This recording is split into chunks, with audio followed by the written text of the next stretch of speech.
Naging makulay naman po at maningning ang pagdiriwang ng Golden Anniversary sa showbiz ni Kuya Germs na dinaluhan ng napakaraming stars na kanyang nakasalamuha at natulungan sa mga nagdaang taon. Ang kanyang walang kapantay na ambag sa showbiz, kinilala ng Kapuso Network. Narito ang Star Bites.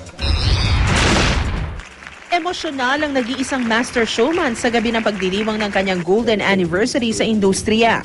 Kasama ang lahat ng kanyang mga natulungan at nakasama sa showbiz. Muling sinariwa ni Herman Kuya Germs Moreno ang makulay na 50 taon ng kanyang buhay sa teatro, telebisyon, radyo at pelikula. Para magbigay kasiyahan, umawit.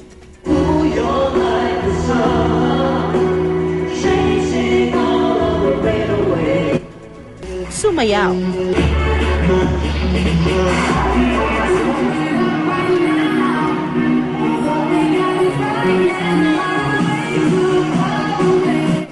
At nag-musical drama pa ang stars para sa taong nagsilbing ama nila sa industriya. Unang-una naalala ko po, nakita ko si Kuya Germs, parang tumayo na po siyang tatay sa amin, tatay sa showbiz. Pag nagkikita po kami, hindi po siya nauubusan ng advice sa akin at hindi po siya nagsasawang magtanong kung kamusta ka na.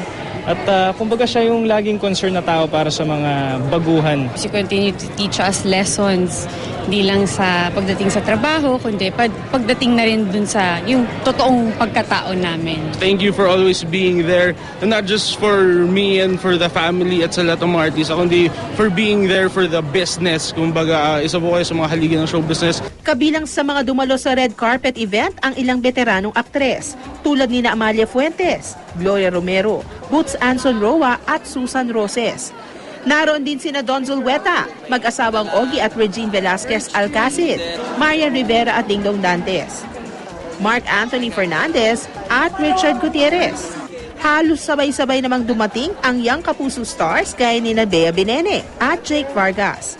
Dumalo rin sina Jolina Magdangal, Lani Mercado, Maricel Laksa, Chef Boy Logro at Glyza De Castro. Bilang pagkilala, isang plaque ang hinandog kay Kuya Germs ni GMA President and COO Gilberto Duavit Jr. bilang pagkilala sa mga naiambag niya sa industriya. Iprinisenta naman ni GMA Network Chairman and CEO Attorney Felipe Algozon ang isang coffee table book tungkol sa Master Showman. I am really very, very honored to stand before the galaxy of stars as we pay tribute to a man who is a solid pillar of Philippine showbiz. Congratulations at maraming salamat, Kuya Germs. You are indeed a top act to follow.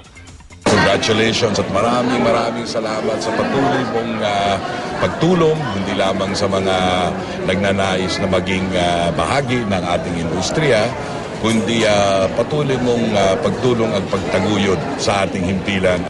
Labis naman ang pasasalamat ni Kuya Germs sa lahat ng dumalo. Thank you sa lahat ng mga nagpakahirap dahil hindi naman magiging maganda kung wala ang mga ginawa nila. Sabi nga, nagsanibuli ang tatlong higanteng istasyon na hindi nila ko pinahindian.